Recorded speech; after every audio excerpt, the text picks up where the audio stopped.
চট্টগ্রামে টানা বৃষ্টিতে রেল লাইনের বিভিন্ন জায়গায় পানি উঠেছে। এ অবস্থায় চট্টগ্রাম কক্সবাজার রুটে ট্রেন চলাচল বন্ধ থাকবে বলে জানিয়েছেন রেল প্রতিমন্ত্রী হাবিবুর রশিদ।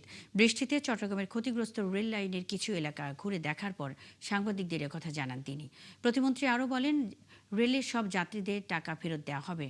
রেল লাইন প্রায় 2 থেকে 3 ফুট পর্যন্ত পানিতে ডুবে আছে। পানি না কমায় কক্সবাজারের উদ্দেশ্যে কক্সবাজার এক্সপ্রেস সহ কক্সবাজার রুটের সকল ট্রেন যাত্রা বাতিল করা হয়েছে। মঙ্গলবার রাতে প্রথম পর্যটক এক্সপ্রেসের চট্টগ্রাম থেকে কক্সবাজারের যাত্রা বাতিল করা হয়। বুধবার সকালে ট্রেনটি চট্টগ্রাম থেকে ঢাকার উদ্দেশ্যে ছেড়ে যায়। এর আগে ষোলশহর জ্বালানি হাট সেকশনের মধ্যবর্তী রেল লাইনের ক্ষতিগ্রস্ত এলাকাটি ঘুরে দেখেন।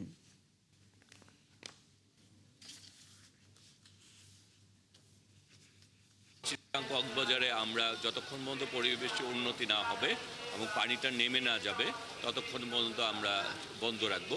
আর যারা যাত্রীরা টিকিট কেটেছেন তাদের টিকিটের অর্থ তারা ফেরত পাবেন। তারা অনলাইনে যারা আপনি করেছে তারা কাউন্টারে এসে টিকিটের অর্থ ফেরত পাবেন।